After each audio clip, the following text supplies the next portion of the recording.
In 2009, a strong cyclone devastated the Philippine capital of Metro Manila. In just 12 hours, Typhoon Kitsana, locally named Ondoy, dumped 1 month's worth of rain in Metro Manila and its nearby regions. Kitsana struck at the heart of the country. Metro Manila is the political and economic capital of the Philippines. The typhoon claimed around 1,000 lives, damaged 220,000 homes, and severely affected 9 million people. The deluge left $4.38 billion worth of damages in the country. One of Kitsana's victims is Virgie. Bali, nung una po, hindi kami nababahala kasi po ulan lang po siya. Tapos nung bandang huli po, unti-unti po siyang tumataas yung tubig. Doon po kami natakot na yung ibang bahay po, lumubog na. Yung sa amin po, ganyan na lang po ang babaw ng sahig namin doon sa tubig.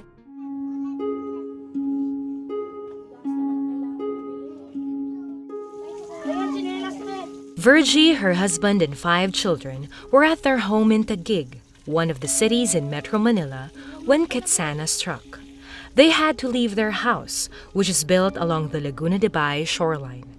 The waters did not subside until after 4 months. Almost 4,000 miles from Sydney, the Philippines is a small Asian country made up of over 7,000 islands. It is a developing nation with almost half of its 94 million population surviving on less than $2 a day.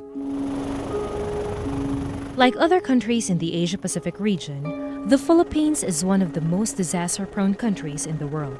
Every year, at least 20 typhoons pummel the archipelago, 5 of which are disastrous. In 1991, the second-largest volcanic eruption of the 20th century happened in the Philippines. It's absolutely critical. If you look at the Philippines, if a disaster such as a typhoon was to hit Japan, and that same typhoon was to hit the Philippines, the mortality rate in the Philippines would be 17 times higher than in Japan, particularly in an urban environment. We're part of the Pacific Ring of Fire, meaning we have so many volcanoes, around 300, and some of these are active. We're also part of the earthquake belt because of the numerous earthquake generators in the country. Metro Manila, like other cities around the world, is struggling to address the challenges of rapid development, outdated land use plans, overcrowding, and clogged waterways. The Australian government's aid program, managed by the Australian Agency for International Development, has been helping the Philippines reduce its vulnerability and enhance its resilience to calamities. Since 2006, Australia has made a difference in the lives of an estimated 6 million Filipinos living in coastal communities. St. Bernard Southern Leyte is one of the project sites under the AusAid-supported READY project. 6 years ago, a landslide buried a school in this town, killing many children. Today, the residents here regularly practice tsunami emergency drills, ensuring that each village member, especially the women, elderly, and the disabled, are equipped with the skills to prepare and respond to any disaster. Australia is working with the Philippines to implement an extensive disaster risk management program in urban areas like Metro Manila. This program is called BRACE, which stands for Building the Resilience and Awareness of Metro Manila Communities to Natural Disaster and Climate Change Impacts. AusAid tapped Taguig City as the pilot location. BRACE will be implemented over 6 years and has 4 components: risk analysis, community-based disaster risk management, risk-sensitive land use planning, and building safer settlements.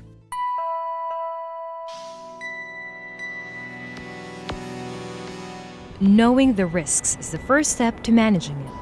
Geoscience Australia is helping Metro Manila develop a detailed risk map of the greater Metro Manila area using state-of-the-art light detection and ranging, or LiDAR technology. A big airborne laser scanner that gives you information on the three-dimensional of both the built and the natural environment with very high accuracy, so something like 15 centimetre accuracy.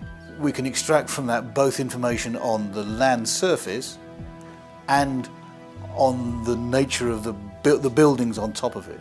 We can use the LiDAR data to help us model how the waters are going to flow, where they're going to accumulate after a major rainstorm event.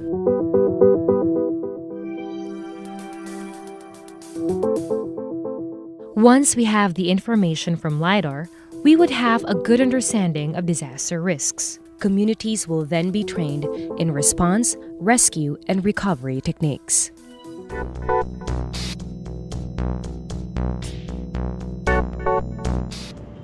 AusAid will help city mayors improve the way they develop their land use plans to avoid building in dangerous places or ensure that existing infrastructure can withstand disasters like earthquakes.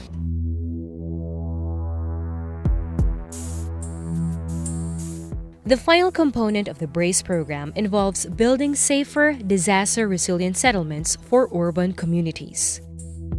9,000 men, women, and children, including the elderly and persons with disabilities, will be able to reside in better homes, near places where they can make a good living and out of harm's way when the next typhoon hits.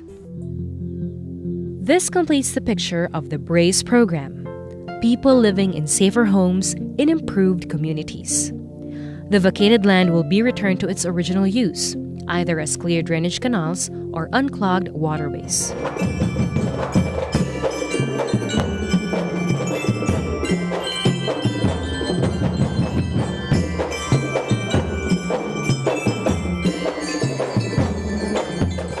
On April 12, 2012, Australia's Governor-General, Her Excellency Kentine Bryce, visited Taguig City. The Governor-General's visit reflected the strong partnership opportunities for Australian aid and Taguig City to help overcome poverty in the country. I can imagine how frightening it must have been because we're always most concerned about our children. And to not have your husband just shows how strong you are. Nothing will ever be as tough again. Because you know now how strong you are.